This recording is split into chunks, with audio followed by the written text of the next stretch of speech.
Bonjour à toutes et à tous et bienvenue dans votre magazine quotidien Smart Éducation, un magazine, vous le savez, dédié à la formation, aux nouveaux métiers, aux nouvelles pédagogies. Le rendez-vous qui donne un futur à la jeune génération. Au programme aujourd'hui, une feuille de présence digitale et sécurisée. Oui, dans les grandes écoles ou les centres de formation émergés et margés en début de cours, sa feuille de présence est obligatoire, mais ça prend du temps et elle peut s'égarer aussi. La start-up française EduSign digitalise et automatise la gestion des documents en formation et divise par 5 le temps consacré à l'administratif. C'est la promesse, on en parle avec le cofondateur de la solution, Grégoire Chantegrel. Il est notre invité. Bonjour. Bonjour. Bienvenue dans notre émission Grégoire, merci beaucoup de nous accompagner. Ma première question est simple, de quel constat est née cette idée, cette solution? Oui, bien sûr. En fait, si vous voulez, c'est mes deux associés qui étaient sur les bancs de l'école de commerce dans laquelle ils se sont rencontrés, en amphithéâtre, donc une classe de 70 personnes. Et le directeur de master, un jour, est venu les voir en disant, écoutez, on a perdu les 4 dernières feuilles de présence, il faudrait absolument nous les re-signer parce que sinon on ne peut pas obtenir les financements liés à votre formation.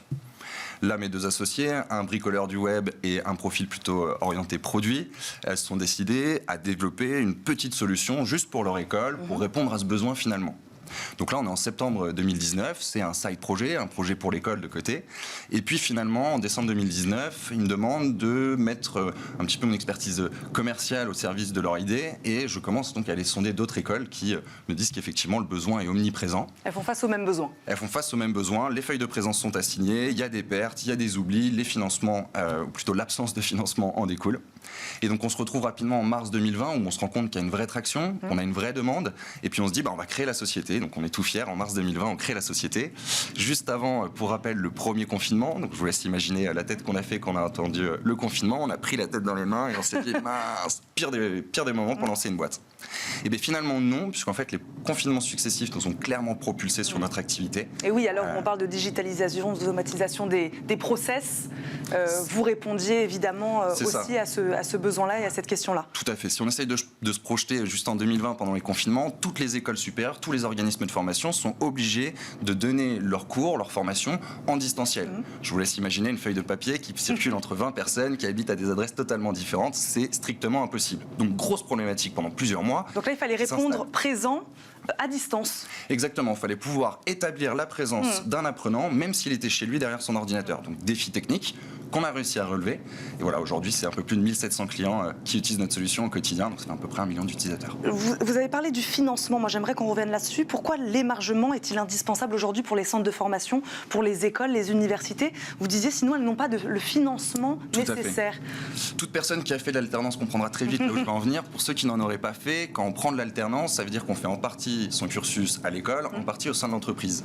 L'entreprise nous paye pour aller à l'école, donc l'école doit montrer effectivement qu'on a bien été présent pendant les heures de formation, puisque sinon l'entreprise ne finance pas l'apprenant et ça peut être retenu sur son salaire. C'est le premier niveau de financement qui est à la limite celui qui regarde l'apprenant, mais là où l'école, l'organisme de formation va être intéressé, c'est que la partie, donc l'année, le cursus scolaire va être financé par ce qu'on appelle des organismes de financement, donc des OPCO, les régions, Pôle emploi, ça va dépendre de la nature de la formation.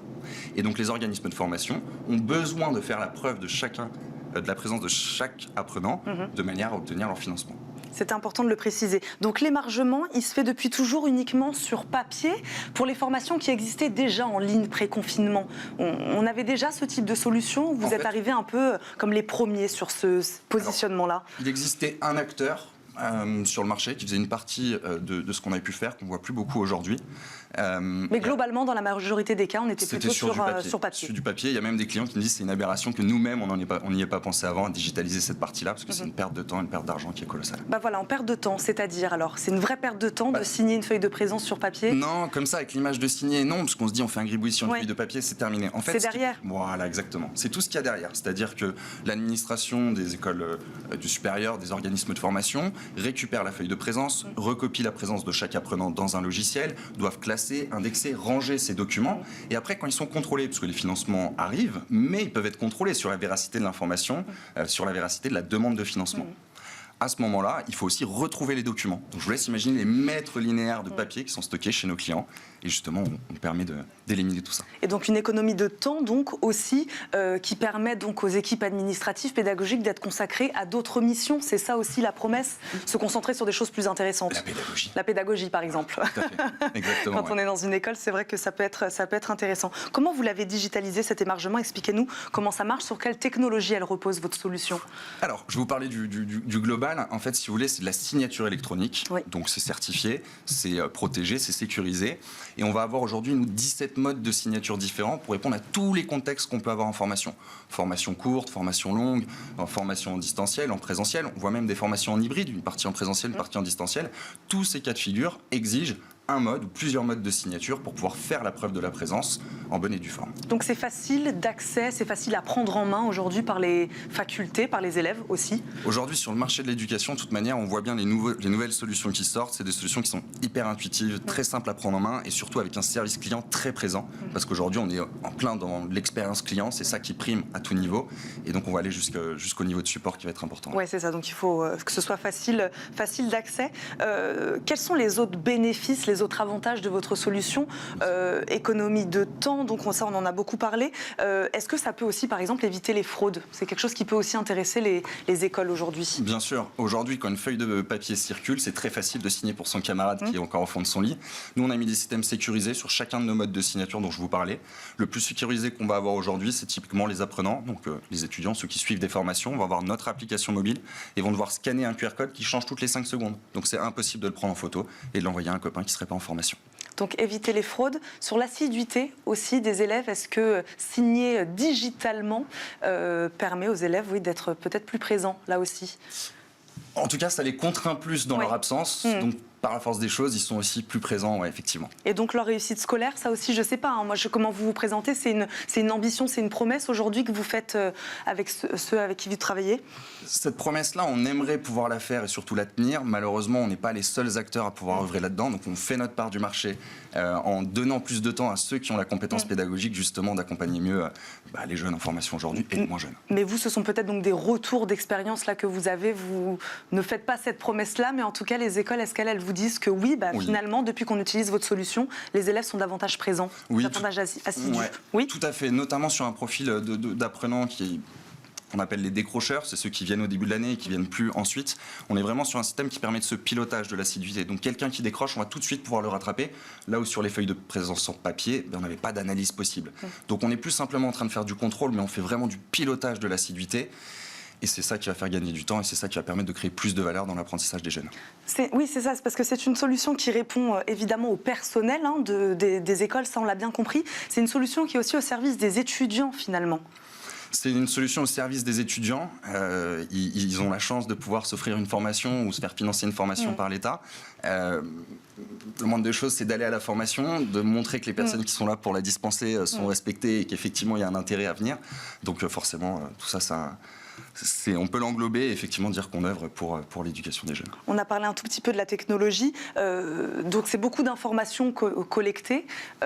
Toutes ces informations, tous ces documents, ils sont centralisés où? Tout en France, évidemment. Là-dessus, on est vraiment très à cheval sur la sécurité des données. Donc tout est en France. Et en fait, on va aussi bien stocker les feuilles d'émargement, dont on a beaucoup parlé, mais en réalité, on répond à un besoin un petit peu plus large, puisqu'on répond à 100% du besoin de signature électronique des organismes de formation. 80% c'est de la signature d'émargement, mais il y a toujours les conventions, les contrats, les règlements intérieurs qui sont assignés aussi. Et donc on va pouvoir œuvrer sur cet aspect-là aussi. On a parlé des centres de formation, des écoles, des universités. Aujourd'hui, est-ce qu'il y a des filières qui font plus particulièrement appel à vous? Comment ça marche? Alors, dès lors que c'est un organisme dans le supérieur, que ce soit une université, une école supérieure, un groupement d'écoles, vraiment de manière très large, dès lors qu'on est dans le supérieur et qu'il y a de l'alternance, la réponse évidente, c'est EduSign. Mais pas de filière, pas de secteur particulier? Non, forcément, si on prend un master en marketing digital et innovation, on aura forcément une appétence plus grande à utiliser notre solution que forcément quand on va voir, par exemple, dans le BTP. Mais finalement, l'accès à la technologie est assez uniforme sur tous ces métiers-là. Combien d'écoles aujourd'hui, de centres de formation font appel à vous? Aujourd'hui, on est à 1700 organismes de formation en 2 ans et demi, un peu plus d'1 million d'utilisateurs, et en volume de signatures, on a quasiment fait 20 millions de signatures depuis le début. Quels sont vos objectifs à terme, à l'avenir? Est-ce que vous travaillez sur la recherche et développement? Est-ce que vous investissez là-dedans pour développer votre solution? Ou le but, c'est plus de toucher à encore plus de monde? Voilà. Quels sont vos objectifs pour les semaines, les mois à venir? Ouais. Alors, on travaille sur la partie de l'émargement, on travaille sur la signature aussi de documents, on travaille aussi sur une petite partie qui est les questionnaires, puisque c'est un enjeu pour nos clients aussi de mesurer la satisfaction des personnes formées. Et dans tout ça, l'ensemble du système reste quand même très intervenant dépendant. C'est-à-dire que le formateur, l'intervenant qui est en charge de faire l'appel, ici n'est pas totalement déchargé. Vous aviez dit qu'on faisait gagner du temps aux apprenants et aux organismes de formation. Entre les deux, il y a les formateurs. Et donc aujourd'hui, on développe et on innove justement pour rendre le système de moins en moins intervenant dépendant. Et donc finalement que les apprenants et les organismes de formation gagnent en autonomie. Est-ce qu'à terme, on peut imaginer cette solution-là pour passer un examen, par exemple? Certains font déjà, pour passer un examen, effectivement, attester de leur présence. C'est des choses qui se font, que ce soit pour d'abord envoyer la convocation à l'examen, mais ensuite pour attester que la personne était bien là à l'examen. Certains de nos clients font même un check-in à l'entrée et un check-out à la sortie par définition. Donc, digitalisation aujourd'hui de cet émargement de la présence, vous le disiez, une solution facile d'accès, c'est-à-dire qu'elle ne s'accompagne pas de formation. Alors, il y a toujours de l'accompagnement qui va être proposé, mais il n'est pas... c'est pas toujours nécessaire. On va vraiment faire en fonction du niveau d'appétence aux nouvelles technologies de nos interlocuteurs. S'il faut être très présent, on sera très présent. S'ils veulent de l'autonomie, on leur laissera toute l'autonomie nécessaire. Donc il n'y a pas d'obligation, mais comme je vous le disais, l'expérience client est au cœur un peu de notre réflexion. On est obligé de proposer quelque chose. Pas besoin de matériel informatique particulier, c'est un logiciel. Non, dès lors que... Alors, certains nous disent, je n'ai pas de téléphone, j'ai pas de tablette, j'ai pas d'ordinateur, j'ai pas Internet. On explique que le digital passe par au moins un de ces éléments-là. Vous comprendrez qu'effectivement, dès qu'on a un de ces éléments, derrière, on peut effectivement utiliser notre solution. Oui, parce que pour les étudiants, c'est ça. Aujourd'hui, on a forcément une tablette, un smartphone.